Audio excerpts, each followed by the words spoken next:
Assalamualaikum warahmatullahi wabarakatuh. Shalom, Om Swastiastu, Namo Buddhaya, dan salam kebajikan.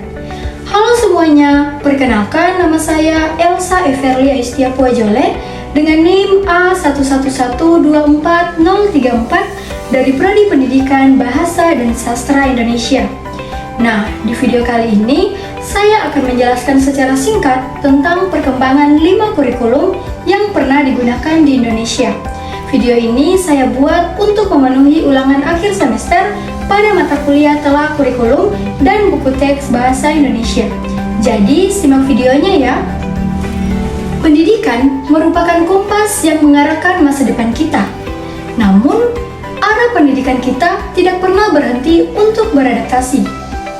Dalam beberapa waktu ke depan, kita akan menelusuri bagaimana 5 kurikulum utama telah membentuk wajah sekolah dan kelas yang ada di Indonesia. Mari kita mulai perjalanan kita, mulai dari masa Orde Baru hingga era digital dan kemerdekaan belajar. Dimulai dari kurikulum 1994. Kurikulum ini bersifat sentralistik. Artinya, semua sekolah yang ada di seluruh Indonesia wajib menggunakan materi dan standar yang sama persis. Fokusnya adalah pada penguasaan materi atau isi. Dalam hal ini, guru dituntut untuk menghabiskan semua topik yang ada di dalam buku ajar. Nah, kekurangan dari kurikulum ini yaitu terdapat materi yang terlalu padat dan seringkali peserta didik hanya berorientasi pada nilai akhir ujian dan bukan pada pemahaman. Kemudian, datanglah perubahan yang sangat besar, yaitu kurikulum berbasis kompetensi atau yang disingkat dengan KBK tahun 2004. Ini adalah pergeseran radikal dari apa yang dipelajari menjadi kemampuan apa yang harus dikuasai oleh peserta didik. KBK kemudian disempurnakan menjadi kurikulum tingkat satuan pendidikan atau yang disingkat dengan KTSP tahun 2006. Kurikulum ini menganut prinsip desentralisasi. Guru dan sekolah diberikan otonomi untuk mengembangkan silabus dan RPP sesuai dengan kondisi dan potensi yang dimiliki oleh peserta didik. KTSP memposisikan guru sebagai perancang kurikulum dan menjadikannya jauh lebih fleksibel dari kurikulum sebelumnya. Di tahun 2013, lahirlah kurikulum yang lebih komprehensif.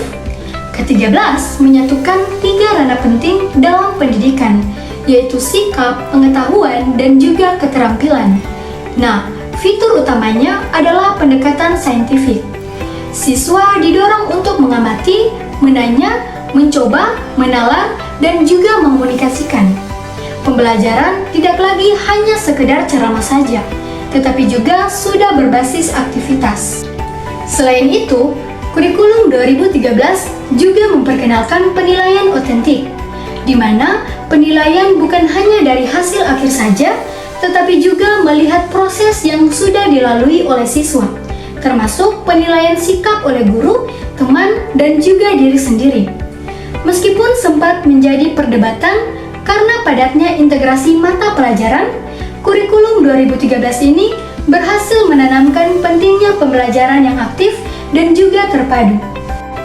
Nah, dan sampailah kita pada kurikulum terbaru, yaitu kurikulum Merdeka yang mengusung tema Semangat Merdeka Belajar. Kurikulum ini berlandaskan pada filosofi yang berpusat pada murid dan sifatnya lebih fleksibel serta esensial. Selain itu, materi yang terdapat di dalamnya lebih ringkas, dan juga guru punya otonomi yang besar untuk melakukan pembelajaran sesuai dengan kebutuhan dan minat yang dimiliki oleh masing-masing peserta didik. Inovasi terbesar dari kurikulum ini adalah proyek penguatan profil pelajar Pancasila atau yang disingkat dengan P5. Ini merupakan pembelajaran berbasis proyek lintas mata pelajaran yang bertujuan untuk membentuk dimensi karakter siswa.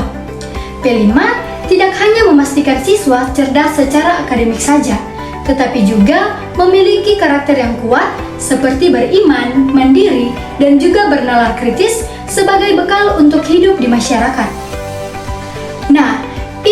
penjelasan singkat dari saya terkait perkembangan 5 kurikulum yang pernah digunakan di Indonesia. Evolusi kurikulum adalah usaha tak henti untuk membuat pendidikan semakin relevan dan berpusat pada kebutuhan siswa. Terima kasih telah menyimak video ini, dan mari kita dukung terus perkembangan pendidikan yang ada di Indonesia. Saya, Elsa Everly Aistia Puajole, pamit undur diri dan sampai jumpa di video-video lainnya.